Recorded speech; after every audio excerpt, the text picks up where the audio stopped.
بسم الله الرحمن الرحيم. السلام عليكم ورحمة الله وبركاته. معاكم كابتن باسم الزمر، برنامج كرة مع باسم.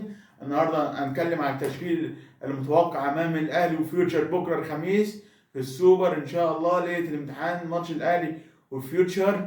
وكمان عندنا اخبار النادي الاهلي.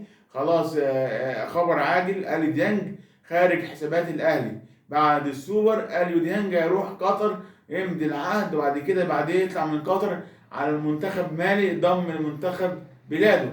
بالتوفيق لاليو دانج، وشكرا لاليو دانج كل اللي قدمته للنادي الاهلي وفي السنين السابقه والمواسم السابقه.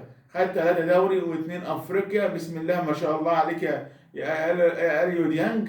بالتوفيق ليك باذن الله، كل جاي باذن الله. خرج من باب الكبير لاعب اليو ديانج. نتكلم بقى اخبار السوبر.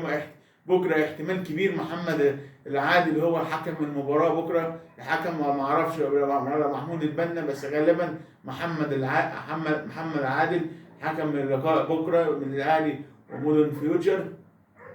هنشوف الجايه الساعات اللي جايه فيها ايه.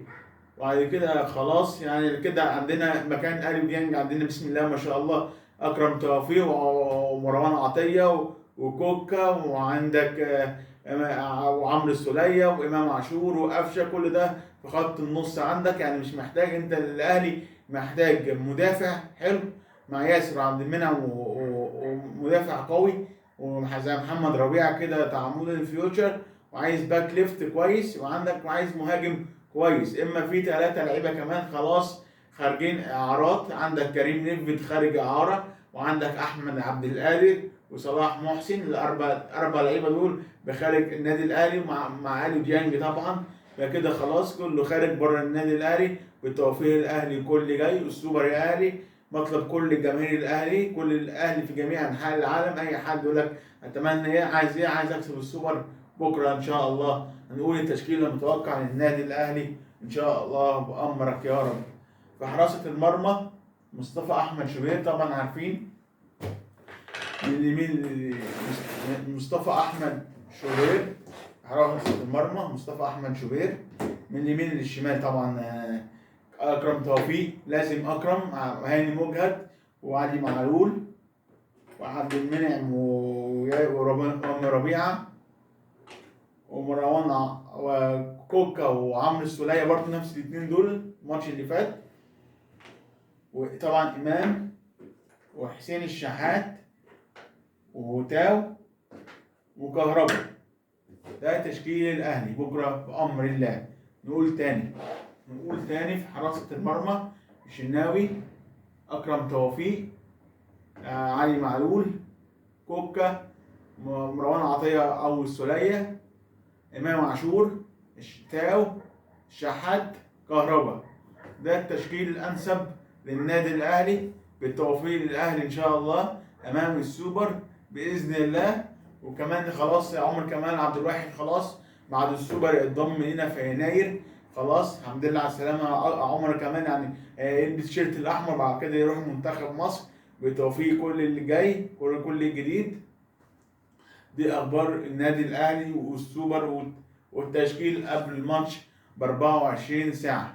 وبكره برضو الساعه 3 سيراميكا وبيراميدز. وخلاص يعني بيراميدز بنسبه كبيره اقاله باتشيكو بعد ماتش سيراميكا. خلاص باتشيكو مش موجود في الجهاز مع بيراميدز، مش هيكمل مع بيراميدز. خلاص مش هيكمل افريقيا كده كده. بيراميدز عنده ماتش سهل وماتش صعب. ماتش صعب في كونغو مع مازيمبي، وماتش سهل مع منازيبو. كل الجديد مع باسم الزمر. ومنسوش الاشتراك. الكرة مع مين؟ الكرة مع باسم. وكل الجديد مع باسم ان شاء الله. وان شاء الله ببكره فيديو رقم 100. واشكر كل المشاهدين وكل المشتركين اللي على القناة. اشكركم واحد وشخص بني ادم على هذا الدعم الكبير. احنا دلوقتي خلاص بكره فيديو رقم 100، يعني خلال 23 عملنا 100 فيديو. ادعوا لي يا رب اكمل لكم الجديد، وقولوا يا رب اكمل لكم وافرحكم ان شاء الله. وبعد كده عندنا يوميا اخبار، وخصوصا احنا داخلين على كان افريقيا. خلاص بعد السوبر على طول نستعد لامم افريقيا والبطوله الثامنه ان شاء الله لمصر، وان شاء الله محمد صلاح ان شاء الله بكره الشناوي يرفع السوبر، ينهي السنه ويفرح جمهوري الاهلي، مع احترامي الكبير من مودرن فيوتشر. طبعا الجمهور الاهلي جمهور كبير طبعا في كل حته في العالم، اما مودرن فيوتشر الفرقه كبيره وكل حاجه بس ما عندهاش جمهور زي الجمهور الاهلي يعني بصراحه. ان شاء الله محمد الشناوي يرفع الكاس بكره، بعد كده ان شاء الله نختم السنه بالشناوي يرفع السوبر، ونبدا بالسنه ان شاء الله ومحمد صلاح بيرفع الكاس ان شاء الله بامر الله، كاس افريقيا، ويستقبلوا سعاده الرئيس عبد الفتاح السيسي في المطار ان شاء الله بامر الله، ونقول مبروك لمصر وشعبها واهلها على البطوله الثامنه ان شاء الله لمصر. كل الجديد مع باسم من الزمر، وما تنسوش اشتراك والكره مع باسم، وكل الجديد مع باسم. شكرا، السلام عليكم ورحمه الله وبركاته.